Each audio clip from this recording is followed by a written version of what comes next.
গত সোমবার নবান্নে মুখ্যমন্ত্রী মমতা বন্দ্যোপাধ্যায়ের সঙ্গে বৈঠক করেছিলেন আইএসএফ বিধায়ক নওশাদ সিদ্দিকী এবং তার এক সপ্তাহের মধ্যেই ফুরফুরায় আসছেন মুখ্যমন্ত্রী মমতা বন্দ্যোপাধ্যায়।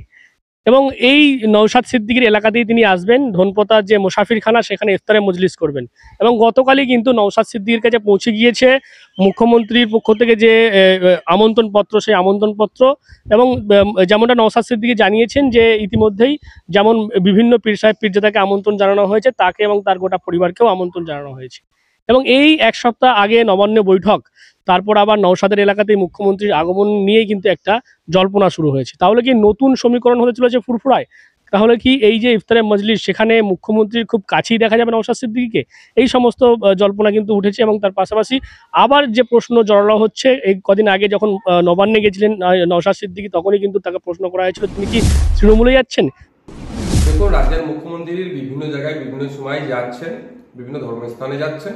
ফুরফুরা শিব একটা ঐতিহাসিক ধর্মস্থান। শুধুমাত্র এখানে মুসলিম সম্প্রদায়ের মানুষ আসেন এ ধরনের নয়, বিভিন্ন সম্প্রদায়ের মানুষ আসেন এবং এখান থেকে যারা আছেন পীর সাহেব পীরজাদা, তাদের কাছে দোয়া আশীর্বাদ নিয়ে যায়। মুখ্যমন্ত্রী ইতিপূর্বে অনেকবার একাধিকবার এসেছে, 2021-এর পরেই প্রথম আসবেন বলছেন। অফিসিয়ালি আজকে জানতে পারলাম যে 17 তারিখে আসতে পারে। এখানকার মানুষের অভাব অভিযোগ শুনবেন, যে কোনো জায়গায় যাচ্ছে, কিন্তু যেগুলো অভিযোগ হবে আশা করছি সেগুলোকে যাতে দ্রুত নিরসন করা যায় তারও যাতে ব্যবস্থা করে। কিন্তু এখানে যে মুখ্যমন্ত্রী আসছেন, সেই আসার পিছনে বিভিন্ন পীরজাদাদের বাড়িতে বাড়িতে ঘুরছেন সরকারি আধিকারিক এবং মুখ্যমন্ত্রীর আমন্ত্রণপত্র নিয়ে।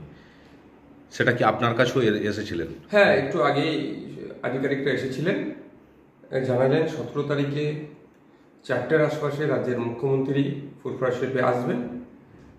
তার জন্য আমন্ত্রণ জানাচ্ছেন।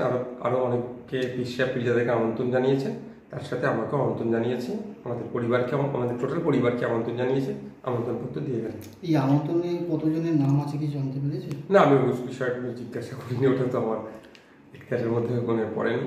আমার কাছে আসলেন আধিকারিকরা, কথা বললেন, আমাকে জানালেন যে যাতে ওই দিনকে যাওয়ার জন্য। আমন্ত্রণ পেয়ে আপনি কি সবাই হতে যাবেন? দেখুন, আমন্ত্রণপত্র দিয়ে গেছেন, মুখ্যমন্ত্রীর পক্ষ থেকে তারা এসেছিলেন, ডিস্ট্রিক্ট ডিএম ম্যাডামের পক্ষ থেকে তারা এসেছিলেন, মুখ্যমন্ত্রীর নির্দেশে ডিএম ম্যাডামের পক্ষ থেকে তারা এসেছেন। দেখুন, এটা নিয়ে আমার পরিবার আছে, আমার দল আছে, নিশ্চিতভাবে আলোচনা করে অবশ্যই যেটা করব সেটা জানাবো। যদি যান, কি দাবি রাখবেন? দেখুন, ওখানে আমি যে চাই, আমার থেকে আমার সিনিয়ররা ওখানে থাকবেন, সুতরাং ওখানে আমার প্রশ্ন আসছে না।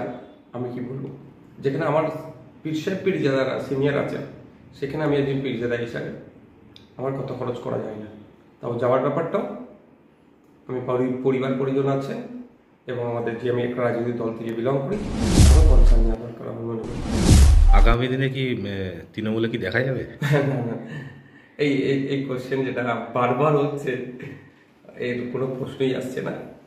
আমাদের নিজস্ব দল আছে, আমি দলের একটা সর্বোচ্চ রাজ্যের পোস্টে আছি।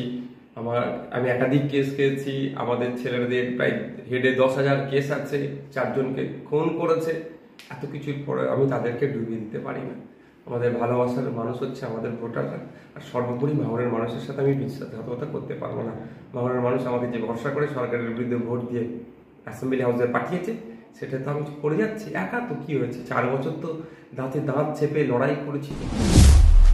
সেই প্রশ্নের উত্তর তিনি উড়িয়ে দিয়েছিলেন। এবং গতকাল যখন সরকারিভাবে তাকে আমন্ত্রণ জানানো হয়, তারপরও সেই প্রশ্ন করা হয়, তখনও কিন্তু তিনি একই কথা বলেছেন, একই জবাব দিয়েছেন যে এই প্রসঙ্গ কিন্তু আসতেই পারে না, কারণ তার নিজস্ব একটা দল রয়েছে এবং সেই দল করতে গিয়ে তাকে কিন্তু এই রাজ্য সরকারি 42 দিন ধরে তাকে জেল খাটতেও হয়েছে। সেক্ষেত্রে তৃণমূলে যাওয়ার কোনো প্রশ্নই নেই, এমনটাই কিন্তু সাফ জানিয়ে দিয়েছেন আইএসএফ বিধায়ক নওশাদ সিদ্দিকী। এখন দেখার ইফতারের মজলিসে নওশাদ সিদ্দিকী যান কিনা এবং গেলে সেখানে মুখ্যমন্ত্রীর সঙ্গে তার কোনো আলাদাভাবে কোনো কথা হয় কিনা, মুখ্যমন্ত্রীর খুব কাছে থেকে দেখা যায় কিনা, সেই সমস্ত বিষয়ের ওপরই কিন্তু নজর থাকবে আমাদের। আপনারা কি বলবেন এই গোটা বিষয় নিয়ে? অবশ্যই কমেন্ট করুন কমেন্ট বক্সে। এরকম আরো খবর পেতে নজর রাখবেন ডিএনএন বাংলায়। ডিএনএন বাংলা, সবার মনে সবার ফোনে। GB Global School, situated in Dankuni at Kolachhora. এখানে অত্যাধুনিক প্রযুক্তিতে স্মার্ট বোর্ডের মাধ্যমে বাচ্চাদের নতুন যুগের শিক্ষায় উদ্বুদ্ধ করা হয়। We also have an enriching library and well-equipped computer lab. মনোগ্রাহী গল্পের ঝুড়ি তাদের নিয়ে যায় এক কল্পনার রাজ্যে। Our indoor playroom helps students develop their motor skills. নাচের ছন্দে খুদেরা মাতোয়ারা। In the lush green playground, students have fun and make new friends. আর এভাবেই বেজে যায় ছুটির ঘন্টা।